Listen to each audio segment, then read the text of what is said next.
Greetings, people of the internet. It's Scott with Serkworks. It's Friday. You know what that means. It's time for another Fan Art Friday. It is also Force Friday, which is when all the new toys from the new Star Wars Rogue One comes out. So in celebration of that, I'm going to do another Star Wars Rogue One character. This one, let me see if I get this right, Chirut Imwe. Looks like a pretty cool character. We're going to talk about it, and we're going to see how this drawing comes to be. So let's get to it.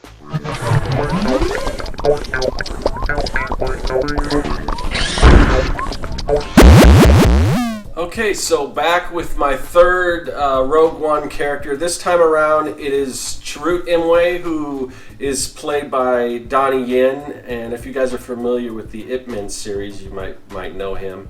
So I had to do a little research on this one, just because I wasn't sure. I did some research on like samurais and like I don't know, ninjas or different kind of martial artists using like staffs and things, and just kind of how they hold the staff. So I found a few different photo references, and then I kind of combined them to create this pose. So when you are doing these sketches, sometimes people will tell you, oh, reference is cheating and things like that. And I think any real artist would tell you that no, reference isn't cheating. I mean, that's how you learn.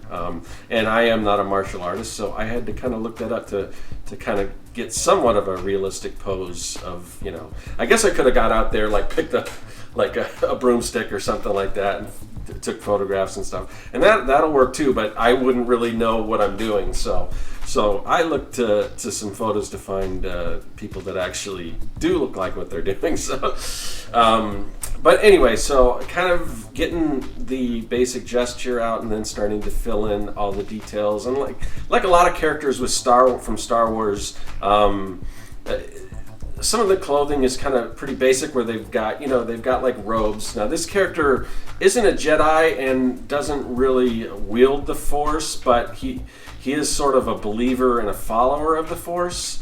And I remember when the first kind of trailer came out, and I haven't heard much about it recently, but when the first one came out, there were some people, I think, that were disappointed because there weren't any lightsabers in it, which I wasn't really expecting there to be lightsabers, because this is, and we may see lightsabers. Obviously, Darth Vader is there. Who knows how big of a role he'll play?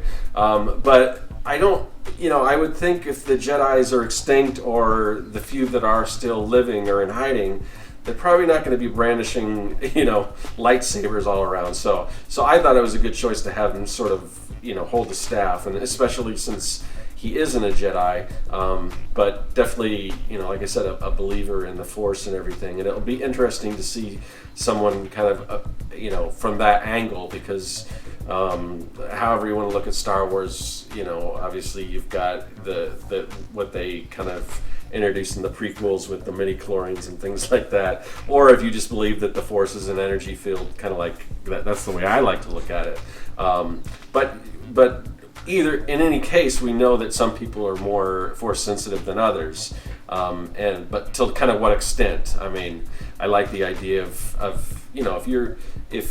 if say maybe you don't have these powers, but you witness it and you're a believer in it, I could definitely see somebody coming from that angle as more almost like a religious experience or something you would follow and everything. So looks like a really interesting character. So now that I've got the the gesture and everything all laid out with I use a Prismacolor Colorase pencil, just a red. I think it's a cadmium red, probably. I think that's the color. It doesn't really matter. You can use whatever kind of pencils you like, but that's what I tend to use, and people always ask what I use, so that's what I use for penciling. And now I'm using my Kuretake number 12, I think, brush pen. This has quickly become my new favorite tool of choice for inking. It's pretty close to inking with a brush for me. It's not, you don't quite have that same control as like a dip brush and everything, but for these quick sketches it is advantageous, because you don't have to keep dipping the pen and everything like that.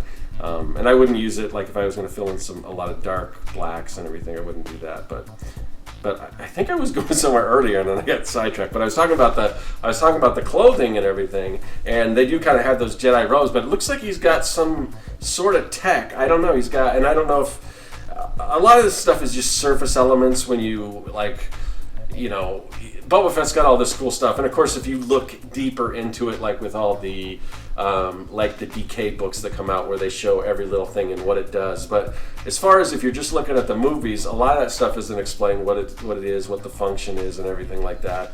But he looks like he's got some sort of thing strapped around his belt and then on his wrist that looks like some kind of tech, which I found kind of interesting because here he's portrayed as like this monk and everything, and usually you would think that would mean that he's probably not, he's not someone who uses a lot of technology. So I don't know if we'll find out if any of this does anything or if it's just for looks, but it's kind of interesting to kind of fuse that look of both the regular kind of robes like a Jedi or a monk would wear with a little bit of technology. So pretty interesting. And for this one, I was able to find the last one I did.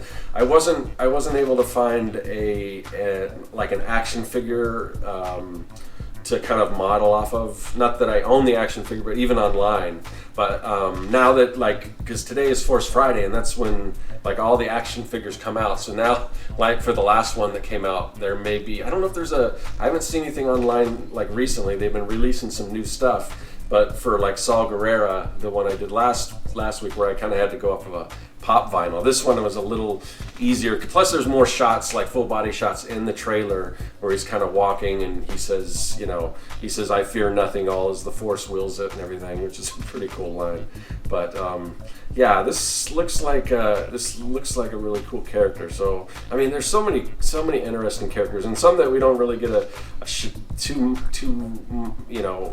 much insight into as far as the trailers, but there's looks like some cool alien characters and everything that might be fun. So I am really looking forward to this movie, just partially because it's something different. It's really kind of the first Star Wars movie that, well, I guess that doesn't really apply. I was going to say it's the one that doesn't kind of fall in with the traditional story arc, but yeah, it kind of does, but it kind of drops us in the middle of a time period that we know. So it isn't totally separate from everything else. Actually, it seems like it probably fits pretty well. It's almost like the prequel after the prequels, right before Star Wars.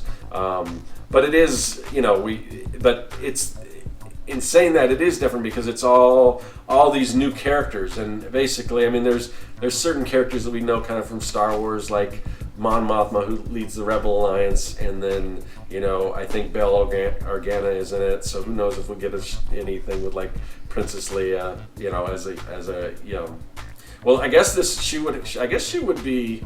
Yeah, this should be right before Star Wars. So she, I guess they wouldn't show her because unless they do some kind of CGI stuff, and if they're trying to make it look like Carrie Fisher looked like back then. But I don't know. I don't think you need all that. I think a lot of that stuff is just fan service. But I'm really interested in learning about these brand new characters, and who knows what any of their fates are, because obviously we never really see them again. So there's a pretty good bet some of these characters might lose their lives in this battle, and I guess that's kind of the point that this is, and I guess in some ways that makes the stakes a lot higher, because in the line in Jedi where they acquired the plans for the second Death Star, where they said many Bothans died to bring you this information. So that kind of brought some gravity to the whole situation. So I think if there are a number of characters that don't kind of make it out of this movie alive, it'll make their sacrifice all that more important as to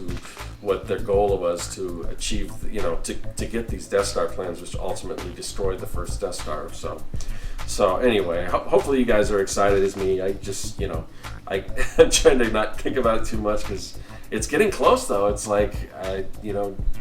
man, and that the year is almost rounding down too, because it's I think either middle or early December when this movie comes out. So I'm curious to know how well it does. If it's because it is kind of outside of that. Those the trilogies. So, but anyway. And also, I do like this character, and I like this actor. I haven't seen him in a lot of stuff, but I did watch the first Ip Man movie, and I've got the second one like on my Netflix, and it's been there for like ever, and I haven't watched it. And I think there's a third one too, and I haven't heard anything about the third one. I don't know how it is, but I think the second one's supposed to be real good. It's just usually I watch movies and stuff kind of when I'm drawing, and because it's like a Chinese movie, it's all subtitled, so it's something I got to really sit down and watch. But really good movies. I would recommend at least the first Ip Man. And I think you'll become a fan of this actor. But so yeah, this is Chirut Imwe from the new Star Wars Rogue One. Like, follow, all that good stuff. I'll see you guys later, and that is all.